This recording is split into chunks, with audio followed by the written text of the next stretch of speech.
The town does not exist, except where one black-haired tree slips up like a drowned woman into the hot sky. The town is silent. The night boils with 11 stars. Oh, starry, starry night, this is how I want to die. It moves. They are all alive. Even the moon bulges in its orange irons to push children like a god from its eye. The old unseen serpent swallows up the stars. Oh, starry, starry night, this is how I want to die. Into that rushing beast of the night, sucked up by that great dragon, to split from my life with no flag, no belly, no cry. Is that a classic Aaron poem? Does it sound like an Aaron poem? It doesn't sound like an Aaron poem, to be honest. I would have been greatly complimented if you'd said that sounded like an Aaron poem. No, that's a poem that I found this week. It's a famous one called The Starry Night by Anne Sexton, who was a 20th century American poet. And it is an ekphrasis, meaning it's a piece of writing about a piece of art. Do you want to guess which piece of art? Starry Night? Yeah, Van Gogh's Starry Night. Nice. Doesn't have that much relevance towards the episode. I just found it very striking. Obviously, it's a lovely painting. Found it a lovely poem. And yeah. Yeah, it's the storytelling semester. Anything goes. The only reason I knew it wasn't you is because you don't tend to talk about death in your poems. You always talk about life. Well, I'm very narrow in my themes, I think, and repetitive indeed in my imagery. So welcome back to Solacene, everyone. This is the 13th episode in our storytelling series. It is going to talk about archetypes, which I'm pretty excited about. Yeah, archetypes, stock characters, cliches. I think these are just like the repeating elements of stories through history and across cultures even that I find really fascinating. And to me, they were really my introduction into any kind of academic thought about stories, be it film or literature or poems or paintings or whatever it is. Just the idea of narrative kind of manifesting as like a psychological tool. And I think in the archetypes, in the different characters that keep popping up, that's a really clear example of it. So I don't know how much like Solacene, as in we're designing an ideal future, connections we can make today. Hopefully we can come up with some. Yeah. But before we get into it, we wanted to shamelessly plug our weekly love letter to existence, as you call it, field notes, which goes into your inbox. You can sign up in the description. Each week we kind of observe things and make a little blog post about what's going on or what we think is really nice or maybe what we think is really bad. But we try to keep it positive, I would say. I'd say.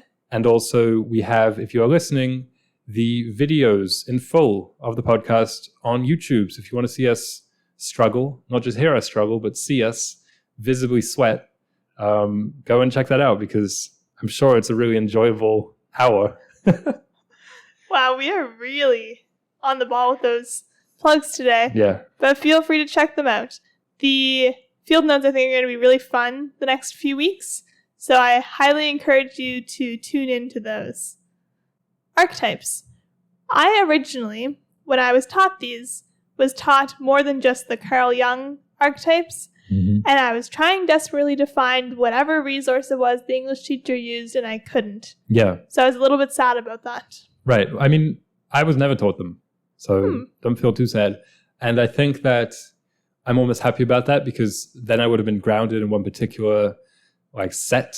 And I know people treat the Jungian archetypes as like, well, those are the archetypes. Because even when I did like a cursory Google towards it just kept redirecting me towards those. And I'm not much of a psychology student, although I find it really fascinating to read about. But I know that Carl Jung is very much a pioneer in this, what would you call it, domain, the domain of psychology and storytelling. But I didn't want to lean too heavily into those, I think, 12 that he has. If people want to, then I'm sure hopefully this episode will be a good kind of jumping off point into those more academic and certainly more psychological rather than, I think, maybe cultural is what we're going to be talking about today, analyses. And yeah, I agree with you. It seems like there are multiple different, I certainly remember not learning in school, but hearing of multiple different like conceptualizations of like, well, really there's 10 characters or like there's 5 characters, there's 8 different archetypes. And there's all these different categorizations. So it's like, spoiler alert, but for later in the question, we kind of talked about what are some of our favorite archetypes. I just observed and chose some like, from stories. Sounds good. So our question specifically was the merits, the pros and cons of archetypes and stories. And my first thing was that they help you avoid repetition and boring stories. Okay. Well, like leaning into them and presenting people, oh, they're wearing glasses, odds are they're going to be nerdy. That's more of a trope, but you know what I mean. Right. It's like this person dresses very eclectically. They're probably going to be the magician type or the spirit, like one of the more spiritual types of people. And then it just kind of doesn't make it repetitive, because I feel like if we didn't lean into archetypes and what already exists in people's subconscious, it would be so boring. They're laying out, oh, this person is actually sneaky, creative, fun-loving, well-read. It's just like... So you mean a lot more of the story would have to be devoted to introducing them as characters? Yeah, if we didn't have the capacity in our minds to make these connections. There's kind of a shorthand right now. It's like, well, these are the characters, you know them, you've seen them before. Now we can get to the story. Kind of like that is what now we'll tell you what's new. Yeah. Yeah. Okay, that's a good point of view. I think that some stories, of course, like a character study or whatever, you wouldn't want it to be someone that you've just seen 1,000 times before. Like sometimes it's about exploring interesting, different, either tweaks on stock characters or completely original ones or seemingly original ones, but also quite often, and especially with genre fare, so something that's like a story and a setting that, broadly speaking, follows a template, like a Western. You know roughly what to expect, and that includes the characters that populate the story because they are archetypes, and because we are already familiar perhaps with like the John Wayne cowboy riding on the horse saving the day hero, but also like a lone wolf type. You're right, we don't have to be introduced to him every single movie. Yeah, you can jump to why they're different. And I feel like the reason when we watch movies that we dislike, it's maybe they're laying it out step by step for us and we're getting bored. Yeah. Oh, did you know he's rugged? He doesn't like people? Do you have any examples? Anything that comes to mind? For me, I find like the dominant genre fare of the day, which is the superhero movies, they spend way too long trying to flesh out these characters and make them seem more than what they are. It's like, we know what these guys are. He's the virtuous one. He's kind of the selfish one. She's like the spy. It's like, we don't need to, you know what I mean? Like, we're not here for this in some senses. Yeah, exactly. My second pro is that it can help orient you in different cultures, different planets, different time periods, because that's the beauty of archetypes, is that they transcend culture, time, space. Genre. So, genre. It can be set on Mars. It can be set 3,000 years ago, but if they're the lover boy, you're gonna kind of be like, oh, I know him, even if he's completely unrecognizable in how he dresses, how he talks, whatever it may be. I think of this, it's really funny in the Disney 2D movies, like the sniveling sidekick type. And the Disney 2D movies spanned a lot of different settings. I mean, you have something like Treasure Planet, and you have like the old fairy tale ones, which are set in this kind of romanticized, I guess, vague Europe. You have like past, present, and all these different settings. Little Mermaid is like underwater, but you see these guys recurring. And what's really funny about the Disney movies is that sometimes it's even so evident because they just reuse the animation. It's true. Like for, I think it's The Jungle Book and Robin Hood. Those animated movies, like you can tell the characters are pretty much the same, but just swapped from the jungle to Robin Hood setting because they're moving the exact same way, and they're literally the same kind of stencil on the screen. Yeah.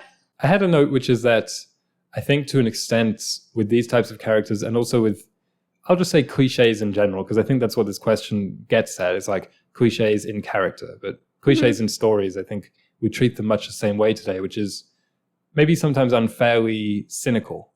I'm thinking about all the inundation of like YouTube takedowns and cinema sins, you know, the videos that are like everything wrong with X. I've definitely watched a few of those, and they can be funny to an extent, but I feel like when you put too much stock into that type of humor, or like if you consider it any kind of genuine criticism, then you're kind of missing the point with storytelling, which is that just because you've seen something before doesn't make it bad at all. And I also think that because of our constant exposure to stories, as we've talked about on the semester, there is so much pressure to do things in a new way. Like I mentioned Disney, but I specifically mentioned the 2D films, which are obviously done with. Hopefully not, but seemingly they're done with. But I think that the 3D ones, they are trying a lot more to not just present the cliche characters and even like the cliche villains. It seems like there's always a twist villain, or maybe there's no villain or something, or like the villain was the protagonist. And like I say, I think it's fine to have complex stories. I think it's fine to have character studies. I think it's fine to not have every single film, even kids' films, which are kind of more simplistic by nature, not be populated with stock characters. But also I think some of that familiarity is a good thing. Like it doesn't all have to be gone away with just because people on the internet are looking for something new, kind of. Yeah, don't be contrarian for the sake of it. Don't be a hipster unless you really, really think this is something new and good. Because also if you try and make a story where no character is recognizable, people probably won't enjoy it if they had some characters to orient themselves. And I don't think every film needs to be universal either, because it's like, it doesn't need to be universal. But if you'd like it to have some kind of appeal to more than just a very niche audience, a couple characters to be like, oh, so this is where it's going, or I can relate to them, because that's the thing with the cliches and the tropes, is they are relatable to us. That's the thing. It doesn't have to be character. It can be a story beat that we know, or an image that we know, or something like that. I was thinking about the Top Gun movie that came out this year, which was, in my opinion, anything but original. Like it's a story we've seen a lot of times before, including most of the characters in it, including most of what happens, even some of the dialogue. But it was enjoyable, and I think people liked it, audiences liked it, and also critics liked it, because it was well executed, and it kind of wasn't ashamed of what it was, and it wasn't trying to be something different. It was just trying to do this story, tell it really well. And I think that's obviously there was a hunger for that. Like that's something that isn't really being done that much anymore. And again, as I talked about before, people can say, well, those movies have been made so many times that you can just watch the old movies. But people don't do that. Especially children don't do that. So that's why it's important that they keep being told. For sure. So we each kind of came up with or brought a few of our favorite archetypes. I'll start with mine, which I have hinted at before, which is the witch. Favorite, least favorite, who knows? Something that terrifies me. And this is actually kind of one of the 12 Jungian archetypes, as in there's the magician, and a lot of people consider the witch just to be the gender bent version of the magician, basically. And I find it interesting because the witch that I consider, the witch that I was kind of thinking of for this, is mostly pretty much inherently villainous. Like they are creepy. I'm thinking about the one from Snow White, or from the movie The Witch, or just like The Witches. You know, the Roald Dahl movie, which I realized I read that book as a kid, and I think that helped it scar me. Did you ever read that? I didn't. Okay. Don't. Okay, good to know. But I'll say, like, my armchair psychoanalysis of the witch is that it is a personification of the mysterious, unknown, feminine, chaotic powers as seen, and most often in the stories told, by men. So not to make like the episode about gender or feminism in stories, which maybe we can talk about next week, actually. That'd be interesting. I just don't want to say it here because I haven't really researched or thought about it too much. But it's like in folklore, the witch, and I was reading about this, like the Baba Yaga in Russia, there's one in Japan who's like very prominent, several in Africa. It's like there's always usually an older woman who can do spells and healing and magic and potions and things like this. But in folklore, she wasn't always inherently villainous, which is something I find interesting. Like she was always powerful and had this kind of supernatural access, I would say, that most people didn't. But she could sometimes use it for good, sometimes use it for bad. I'm thinking about like in even in the Grimm fairy tales, the witches are often bad, like in what is it, Hansel and Gretel? I think that's a witch.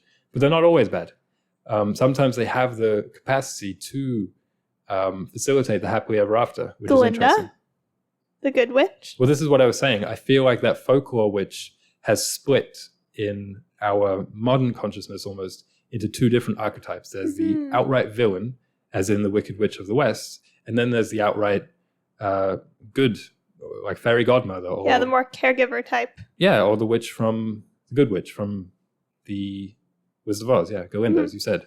So I think that's kind of interesting. The fact that maybe it can be a certain, it can be a singular thing in one culture or one conception, but then split and maybe then reunite at some point, or, you know, whatever. Yeah, these things aren't set in stone, is what I'm saying, however universal they may be. So when I was trying to figure out what my favorite was, I saw these psychologists who decided to try and make each archetype into a family of archetypes. So it's just like the normal traditional 12, but then underneath them they kind of broke it down, like you're saying, like it's broken down. And so my favorite family was also the magician family, and they suggested that includes the magicians, the alchemists, the engineers, the innovators, and the scientists. And the reason I chose this family is because the mad scientist is probably my favorite archetype. Okay, yeah. Back to the Future. I really like, I guess Geppetto isn't like a mad scientist, but just like the hulled away, super focused on their work. Usually old. They're just like obsessed with their work. I really like those characters and stories. I find them inspiring, and they're always like outcasts, but it's just like, they just need love. I like them as characters. That's a good show. And in real life, because I was telling you, I met a woman and I was like, oh, she's just so cool. She's traveled everywhere. She's like 73. She's so neat. And it's just like those people who just like are a well of passion for what they're passionate about. It could be travel, it could be whatever. I just find them awesome. Yeah. That's one of the key differences between Alicia and I. She tends to like older people. I tend to run away from them in terror. Yeah, I guess you think they're all witches. Or warlocks. The next archetype I wanted to talk about was that of Iago, the villain from Othello. As I say, I didn't like research exactly the categories because it just seemed like there were so many different conceptions of them. Conceptions that you could kind of subscribe to. So I was like, I'll make my own. So Iago, yeah. When I read Othello as a teenager, I was really struck by the villain, not just because, wow, that's a really great villain, which he is from the play. Obviously, he's one of the best ever. But because in reading it, I recognized him in so many other stories that I've read, seen, watched, listened to in all the years prior to that. Like, and sometimes it's really funny when you can see the fingerprints of one character or an archetype, when that kind of clicks in your mind. You're like, oh, he's here. Because like House of Cards, which was a Netflix series, I started watching it before I read Othello. And then when I kind of returned to that show, I was like, wow, this guy's Iago. Yeah. Like he's even giving soliloquies to the audience and being kind of fourth wall breaking. The reason I like this villain is because I feel like he's usually the smartest character in the story. Obviously the most devious, and he's kind of Machiavellian and very, very false. But he's kind of eminently watchable. Like you can't take your eyes off them. You don't exactly root for them because they're so devious. But usually they are like the person who drives the plot, as villains often are. And they have also a kind of self-awareness, which I find really fascinating. Like the way that he addresses the audience is interesting. The way that Frank does in House of Cards is really interesting. And they have this, it's almost an awareness of themselves. Like they know themselves as characters. They know what they're doing is bad. Like almost like a good type of self-awareness that you would encourage in people. You know, consider your motives and think about why you're doing what you're doing. And the villain's done that, and he's decided to do it anyway. Yeah. Which is what I find interesting. But also they have a kind of self-awareness almost of themselves as a character in a play. Yeah. Which is always really fascinating. That kind of, it's not quite explicitly breaking the fourth wall, but it's hinting at it. It's hinting at, I know I'm not real. And kind of a modern analog or a modern like descendant of this I thought of was in Looney Tunes. One of my favorite shorts is, I think it's called Duck Amuck, the one with Daffy Duck where he's like fighting with the animator. Okay. And then I thought about it, I was like, Daffy does have some Iago to him because he's often not the most noble of the Looney Tunes character, and he's very driven by greed, and he's quite self-serving, and he can be nefarious in a watchable way. Yeah. And I feel like he sometimes has these asides to the audience where he'd be like, oh, I'll go do this or something. Yeah. And yeah, that's a really great short. If people want to watch that, Duck 'Em Muck. Very, very famous, and I don't know, I always find it hilarious. It is very funny. It's very modern. Yeah. Despite it being a bit older. Yeah. Kind of funny. The thing with the Iago type is that he also, same as the witches, has potential for good.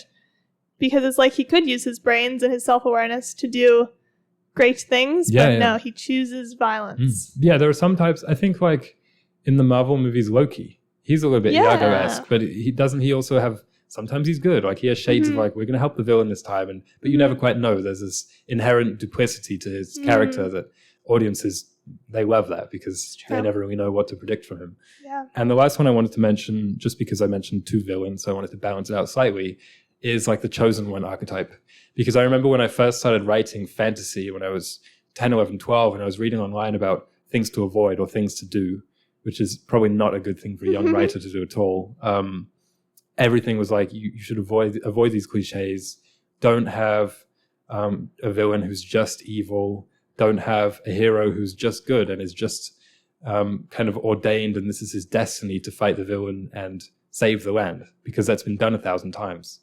But I really, really like this archetype. I understand the criticisms. I know why people don't, because it's kind of, I mean, usually there's like a noble lineage or like a mysterious birth, and then maybe it'll be just a humble farm boy, but he learns that actually he's a descendant to a great line of kings, and that's why he is going to be the one who saves the world. And people don't like that because it doesn't seem like it's particularly a meritocracy. And people like it when, you know, it's just like a nobody, and they're going to do things good through their own actions, through their own choices. But I don't think that the two things are mutually exclusive. Like, I think Harry Potter is a good example where there was a literal prophecy that this boy is going to be the one who probably brings down Voldemort. But also through the story, you see so many times when he could turn away and, you know, deeply considers it, but there are choices to be made still. And I feel like what it does, I actually find it quite an empowering character, because it gives you this sense of innate goodness. It's like, you have to make choices, but also it was foretold that you will do good in the world. I think it's it's a life affirming, it's a positive story that I always enjoy, because also the villains in stories always seem so overwhelming. And it's like, if you have something so evil as Sauron or as Voldemort, you want someone also equally good to be able to fight that. Yeah. Another way that it's life affirming is, I feel like if you believe in destiny or fate or anything like that, or okay, well, maybe everything's just already chosen, why would I even bother? Yeah. Like, these characters show you, even though there's literal proof that this is how they're going to succeed, or literal like armies behind them, they still have to make choices. And it allows you to be like, okay, even if everything's predestined or whatever your belief may be, it's like you still have to make choices, and you could still kind of end up wherever. It empowers you. With regards to prophecy and story, I just finished reading The Death of King Arthur, and obviously it was spoiled to me by the title of the book, but the characters aren't aware that King Arthur's about to die in the battle at the end of it. But it was really funny because he's basically going up in this battle, and he's like mounting the charge, and everyone around is like, no, don't do it. Unless you have Lancelot, you won't be able to win this. You're going to die. He's like, no, it'll be fine. I can do it. And as he goes, he gets this general kind of unease, but he's King Arthur. He's very courageous, and he's won many battles, so he feels ultimately confident. And then when he arrives at the field where they're going to fight, there's this stone which is written. It's like, this is the place where the land is going to be orphaned, meaning this is the place where its king will die. And he's like, who wrote this? And someone's like, Merlin. And he's like, oh. And he's like, maybe I shouldn't have fought. But by that point, he's in too deep. So I thought that was really funny. I see. That is comedic. Speaking of comedic, actually, this is not comedic at all. Rather tragic. The organism of the week for this week. Panda. Yeah. Specifically, the World Wildlife Foundation panda, for some reason. I guess you really like that logo. Yeah, I do like the logo. What do you mean for some reason? It's very topical for the next question, no? It is very topical. Which is about storytelling and advertising, storytelling and marketing. So it's kind of my introduction. It is the WWF logo, significantly easier to draw than The real panda. a real panda. Yeah. I still wouldn't say I nailed it, but It's pretty good. it's pretty good. I really thought about tracing it, but I didn't. So Tempted. I feel good about it. Good. This has been the logo for the World Wildlife Foundation since it was founded in 1961. Okay.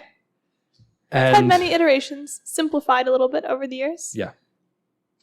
So the giant panda is actually no longer considered endangered. Woohoo! Woohoo! It's only vulnerable now. Amazing. So it's been like leveled up a little bit. We can actually do good in the world. Yeah. I couldn't find like very recent stats, but as of 2015, said there's over 1,800 in the wild. Look at that. So it's like, it's pretty good. Pandas are back. The bamboo is being eaten. Yeah. They are mainly found in temperate forests in the mountains of China. As you mentioned, they eat a lot of bamboo every day. Do you want to guess how much every day? They eat 10 times their body weight. Probably not. No, they don't. That's annoying because you overshot it. But they eat 26 to 84 pounds of bamboo every day. What? And I think their weights, like they can be 200 or 300 depending on their sex. So not quite 10 times, but still it's a lot of bamboo. It's a lot of bamboo. They have the weird wrist bones, which is one of the first like animal facts I learned. I don't know this animal fact. They have a weird wrist bone that kind of acts as an opposable thumb.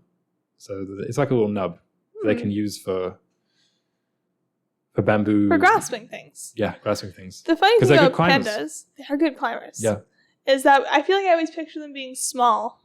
Right. Like teddy bear size. And so Yeah. I feel like if I ever saw one in the wild, I'd be just floored. Well, the name is a giant panda.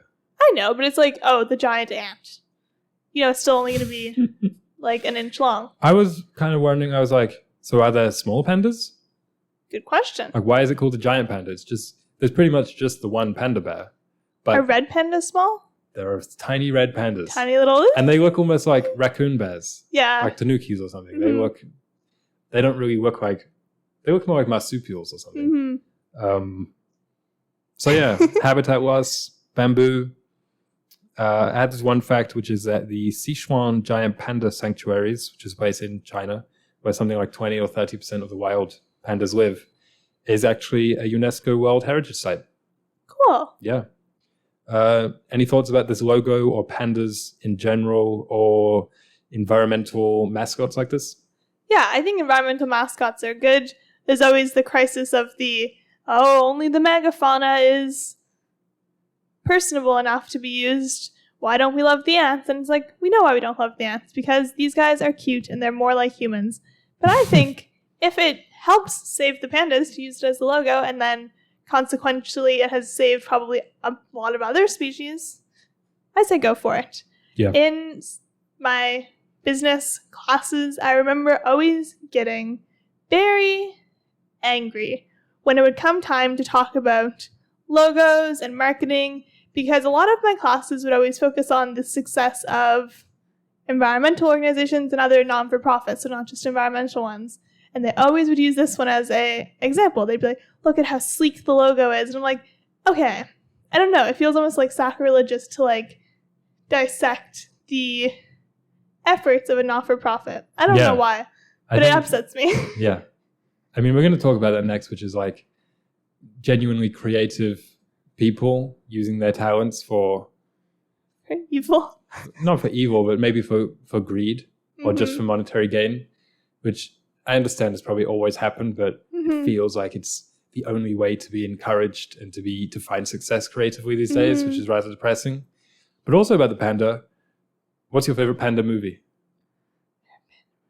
Kung Fu Panda? Kung Fu Panda, of course. I knew you were going to say that because you don't know many others. Neither do I. Seeing Red or Turning Red. Oh yeah, Turning Red. That doesn't count. Kung Fu Panda 4 is being made. Did you know that? I didn't know that. Neither Is did I. I thought Jack it was wrapped Black up. Still He's coming back, yeah. good? Good for him. Big fans of his for some reason. Or I am anyway. I always think I'm not going to like him, but I watch the movie, I like him. Yeah. Can't help it. He has just a very charming demeanor. Actually, I wanted to talk next week about performances in the Solacene, because I've been thinking bravo. Good idea. recently about how actors through history have always occupied a very special place in society. Yeah. Not always good, but always a very distinct place, should I say. And today it's obviously quite the pedestal that we put them on. And we think of it as like, oh, today, why do we worship these actors or whatever? But as I said, they've always been set apart. So I think next week we can talk about the role of performers and performances in the Solacene, and just how we've talked a lot about archetypes, stories, especially universal stories through the semester, how we actually play them out in everyday life also, maybe next week. Yeah, I think that's a really excellent question. You're on the ball today, Aaron. Thank you. About to fall off it. And the next question, which is about archetypes and storytelling and advertising, which is typically not a nice thing in my eyes. No. And the only words I think we said about advertising in the Solacene is there will be much less of it because we don't like being bombarded. So where'd you go with this question? Okay. This is the second week in a row where the second question just kind of throws me off my rocker, I would say. Yeah, it makes me a little bit sad as well. So since the beginning of psychology studies, you'd think, oh, we've discovered this new field of science that's going to help people become more mentally stable, society be able to resolve their problems better. Awesome. But literally from the conception of this field of study, because it's like decently young, it's been co-opted to be used to exploit people's minds, mainly for economic gain. Yeah. And so I just saw that when I was researching for the first question. Honestly, it just upset me. And then I started reading a bit more about it, and I realized perhaps we can try and equip the listeners to recognize when they're being duped. Yeah.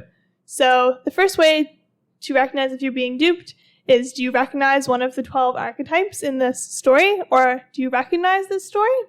Because often it'll be a sob story, some would say, but then it ends up just trying to sell you a barbecue, and you think, oh, that's silly, like, whatever.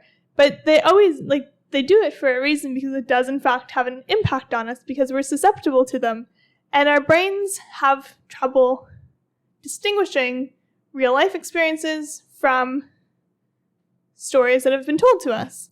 So you see the billboard with a delicious meal on it and a bunch of friends around the table, and you're like, whatever. But then you're like, oh, where do I go to eat? Oh, I'm kind of hungry. Oh, I feel kind of lonely. I'll go there. Like, it has an impact on us no matter how ironclad you think you are. Yeah. Unless you recognize the archetype. I find that's a good way to dismantle it. I think you mentioned immediately the core of this, which is, it's funny because they drive at it even more cynically than do most movies these days, which is saying something which is just a single emotion almost always. It'll be guilt or adventure or self-worth or family or, togetherness, whatever it may be. It's like if I say adventure, what's a brand that you think targets that? Jeep, yeah. Like I see their ads on YouTube all the time, or Arc'teryx or Patagonia, where they're like advertising their tents. And you want to be one of those people, man, I want to be out on a mountain and stuff. Yeah. Or if I say like the urge to self-improve, like what brand might target that? I think of Gymshark. Yeah, like gym brand, like athletic brands, like Nike, these kind of things. And what I find really funny is that for the bigger brands anyway, they are stories told to you that try to kind of make you buy your place in the story. So Nike will sell a pair of football boots or cleats. In their commercial, they'll have like Ronaldo doing these things, Neymar doing these things, like all these genuine world-class athletes. And at the end, they'll be like handing the boots to you in front of the camera and be like, what will you do or something? So there's that sense of it. But also it's the idea that they are playing out stories using real people, which is like, it's appealing to us on two different levels. So Apple does it when they talk about creatives, like think different. Billie Eilish uses our laptop. Exactly. They don't just use a cartoon like, this is what could be happening. They say, this is what Billie Eilish does, or this is what Steve Jobs did, of course. Like, what do you think about it? It's like this Venn diagram. It's like this intersection. We tell stories, and we're also going to use familiar, like real life faces. And these two things, like, people can't say no to that. Like, I find it hard to say no. What kind of ads do you fall for? I fall for, I mean, Or have you basically, fell for? I'll tell a little story. So 4 years ago, I was like, okay, I want to start a fashion brand someday, so I should start learning about fashion. Or I want to start in that industry. And so I started looking into sustainable fashion, slow fashion, all of that. Like, oh, awesome.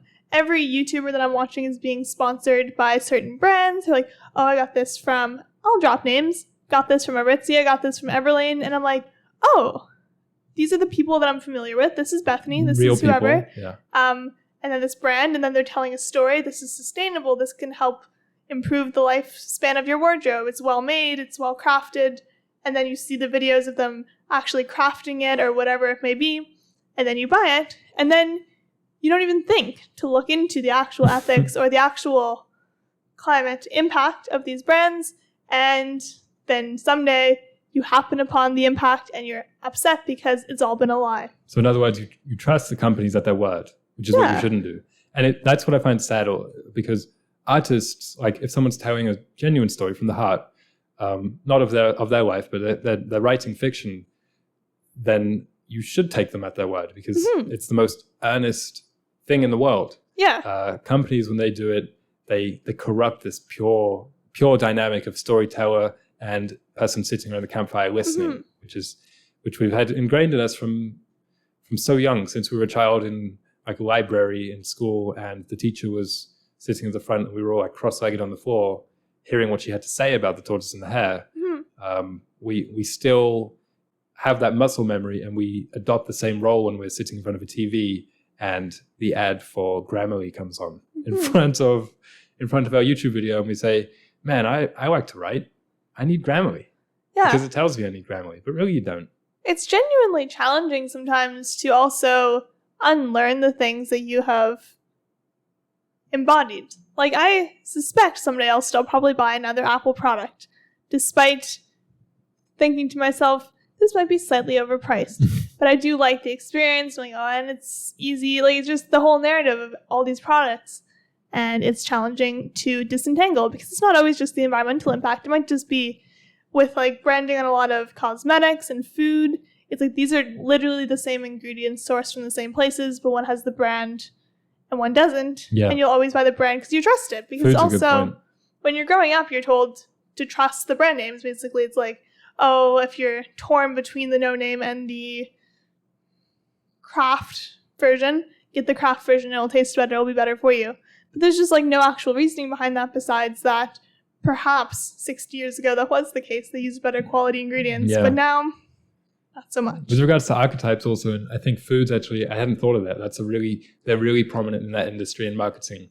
Something I noticed recently was that the almond milks, those like alternative milks made out of almond, had adopted the same practice as the cow milk in terms of their adverts, which was showing a white family on a farm about how kind of hardworking they are, and it's all in the family. And at the end, they've got the little girl drinking a full cup of milk at the camera, and it's an all-American thing. Except this time, we're not using cows, we're using almonds, which is really funny how they're playing on that previous like muscle memory that we have, and trying to trigger that same sense of home, I suppose.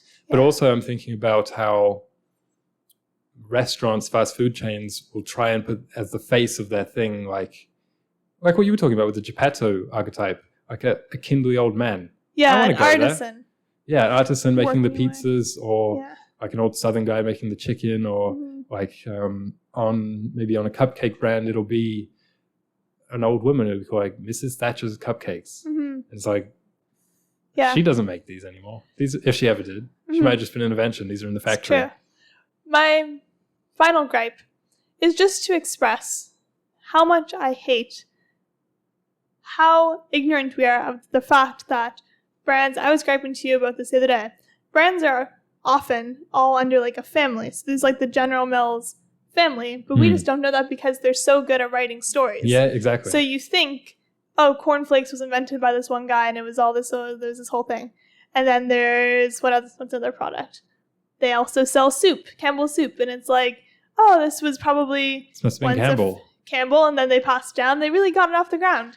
And like, we genuinely family just business. think that. That's why they keep those names. Yeah. For food, they keep those names. Like for entertainment, it's like Netflix is never going to call like Uncle Joe's movies or whatever, because they don't need to. But for food, that people are maybe a little bit more suspicious about what they put in their body, so they're like, I trust Uncle Joe a little bit more. Yeah. Yeah, that's really funny. It's all just literally made in the same It's place. like people who think that James Patterson writes all those books himself. Yeah. He doesn't. Those are ghostwritten. we're just calling everyone out. Or when you go to a restaurant and you're like, oh, this tastes so good. But it's just, sometimes it's literally just the bread that you could buy at the store. Yeah. Because I always found that funny when you like then see them like taking it out of the bag or whatever. And it's like, it's just. Well, that's a slightly different thing. But we're talking about imagery, and we're talking about archetypes, we're talking about characters. Okay. Something else I was thinking about is the fact that since companies are so big now, they don't even have to just reflect our own pre-existing notions of Campbell or Quaker or anything like that, or the dairy farm. They could actually push images onto us, and then sell it back to us. They can push agendas of their own. And I was kind of contrasting, like shape us rather than just us shaping them, which is maybe what it was in the past. Because I was contrasting this a little bit with governments and political parties, which pretty much just do pander to people. Like they just, our demographic wants this, so we'll show them this in our ads. Like, this is what our vision of Canada will look like. So they'll show ads that they know the demographic wants it to look like. They'll tell a story like that, which is whatever. Because they don't have a product basically to push. All they have is allegiance. Like that's all, a vote. That's pretty much, they just want something. They're not really giving anything. Like it sounds kind of silly, but that's what it is. Whereas companies, they do have a product along with the story. Governments don't have a product along with the story. So like Nike can have a pair of shoes, which is designed really interestingly, and it looks nice, and it's going to make you run faster on these things. And like you genuinely believe it. And then they can tell a story that maybe you don't already agree with. But because it's attached to the shoes, you start to fit yourself to that story is what I'm saying, kind of. Yeah, I see what you mean. Like with Apple and the MacBook, it's like the product is appealing in itself, but then when they package it with a story, which is like black and white photos of activists and stuff, you start to think, I'm an activist, even though I'm into activism, even though you haven't been and you're not.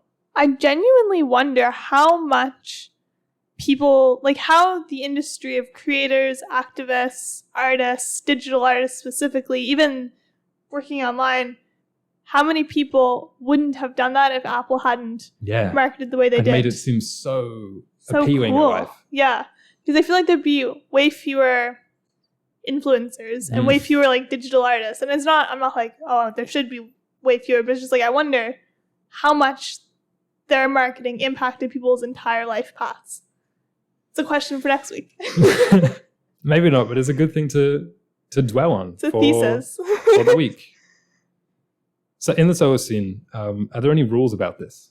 Like, can we come up with some kind of conclusion about how this will be different in the Solacene? Because we talked about how kind of bad it is today. And the only like recent advertising laws that you hear of that make the news are like banning unrealistic depictions of like body standards or whatever. Like we're not going to let you Photoshop models anymore. Yeah. Which is, I mean, whatever. I'm not making a value judgment on that. But what I'm saying is there is a precedent for law intervening in advertisement for the better of Can't advertise cigarettes to kids. Yep. Can't do that anymore. You have to put like the bad thing on cigarettes. Yeah. So like there is it's always been a regulated industry. Yeah, regulation. I think in the Solacene there should just be very strict regulations around it, because I also think that we should have a degrown economy and government. So it's like, if you have a business, it's great. I think it can grow a decent amount, but it's just like, it shouldn't be done through exploiting people, and it all should just be done kind of naturally, like through word of mouth. Yeah. Because we've seen, even in Montreal, there's businesses that grow just around here. They have like 5 places and they do great. You don't need to dominate the world. I don't know. Yeah. I just think degrowth is kind of the answer to that question. I think that not even touching on what should or shouldn't be shown, but how much of it should or shouldn't be shown. Like the rules on quantity would be interesting. How much it invades real life spaces, how big a billboard can be, how many billboards are allowed on, per square mile or something like that. And also on the internet. I just think ads should I think off the internet. Yeah, off the internet. I think like before movies is fine. When there's like trailers, those are cool. Yeah. I think TV, there just shouldn't be ads. Well, I just think it's a thing to think about Yeah. for people. Sure. So thanks for joining us. It's now Solacene After Dark. We'll see you all next week. Bye.